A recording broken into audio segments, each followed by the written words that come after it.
Alors, rebonjour tout le monde. Cet après-midi, mathématiques. On sort pique-bille avec le stylo bleu, le crayon, la gomme, la règle, parce qu'il va y avoir quatre petits exercices, pas si petits, mais quatre exercices que je vais vous expliquer un par un.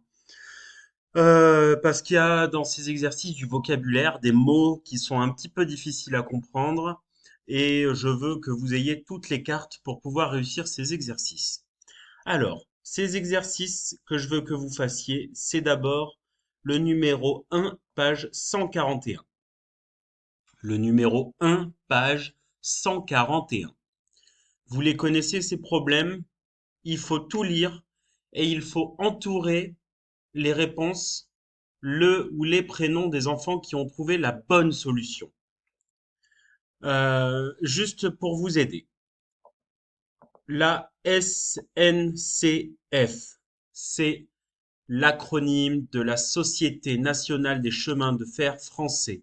En gros, c'est une entreprise qui fait marcher les trains en France.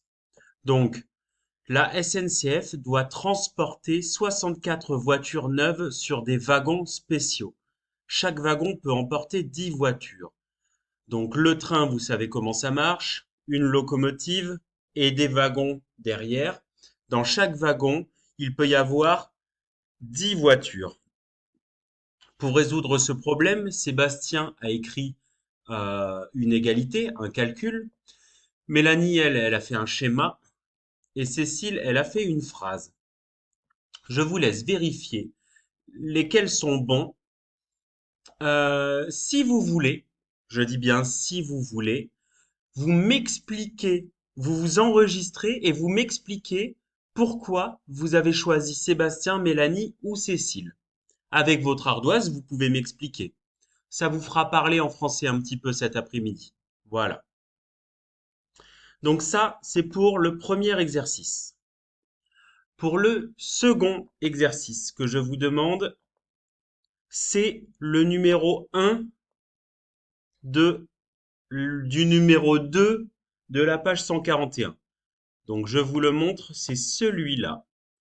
Le premier étage de la tour Eiffel est à 57 mètres du sol. Entre le premier et le deuxième étage, il y a 58 mètres. Entre le deuxième et le troisième étage, il y a 161 mètres. Et le sommet de la tour est 42 mètres au-dessus du troisième étage. Je vous montre.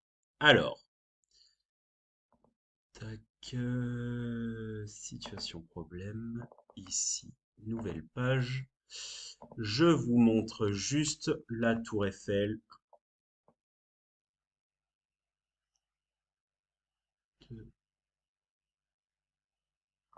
Alors attendez, j'ai pas pris la bonne tour Eiffel.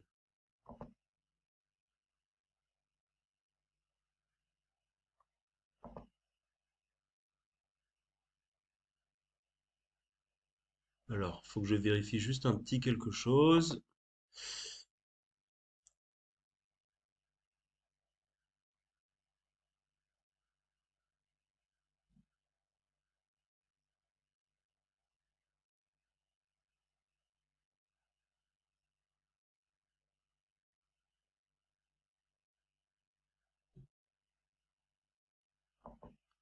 Alors,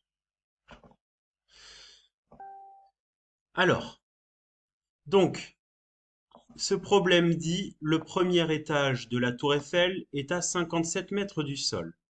Donc, ici on a le premier étage, ici on a l'étage, le deuxième étage, ici on a le troisième étage, et ici on a le sommet de la tour. Le sol est ici. Vous avez tout pour vous aider. Vous pouvez vous aider de mon dessin que je vais vous laisser évidemment pour pouvoir résoudre le problème. La question finale, c'est quelle est la hauteur totale de la tour Eiffel? Vous avez les morceaux, vous avez ce morceau-là, ce morceau-là, ce morceau-là et celui-ci. Maintenant, vous devez me dire quelle est la hauteur totale. Donc, on assemble tous les morceaux et on essaye de trouver la hauteur de la tour Eiffel. Pas facile celui-là, mais je vous ai aidé quand même un petit peu. Ensuite, je vous demande de faire Le numéro 3, page 142, c'est de la symétrie. Attention, on ne reproduit pas la même figure. On la fait en miroir. En miroir. C'est-à-dire qu'on coupe le visage en deux et on a les deux mêmes parties du visage. Souvenez-vous. Et quand l'axe de symétrie est horizontal, c'est comme si je mettais ma tête comme ça et que mon visage était coupé dans ce sens-là. Ne vous faites pas avoir. Donc, vous faites cet exercice-là. Et pour terminer, vous allez me faire le numéro 3, page 145. Donc, Madame 10 centimètres, cette Madame-là, elle a tracé une ligne brisée, une ligne cassée entre les points A et B. Vérifie la longueur de chacun des traits. Donc, vous devez vérifier la longueur de ce trait-là, ce trait-là, ce trait-là, ce trait-là, ce trait-là, ce trait-là, ce trait-là, celui-là, celui-là, celui-là, celui-là. Et vous devez écrire à côté, ici, ici, ici, etc., combien font chaque trait. Et ensuite, les fourmis rouges et grises partent du point vert. La rouge va en A et la grise va en B. La fourmi rouge va parcourir centimètres et la fourmi grise va parcourir centimètres. C'est-à-dire que la fourmi rouge, elle part du point vert ici, elle fait ça. Et la fourmi grise, elle fait ça. Tac, tac. Donc vous devez mesurer avec votre règle. Vous prenez le temps de bien poser votre règle avec les trois doigts pour bien être à plat. De quel point devrait-elle partir pour parcourir la même distance? Dessine ce point M. Donc ça veut dire que vous devez trouver à quel endroit vous devez mettre un point pour que la fourmi rouge et la fourmi grise, elles fassent exactement le même chemin, comme la dernière fois. Voilà. Vous avez tout ce qu'il faut pour travailler.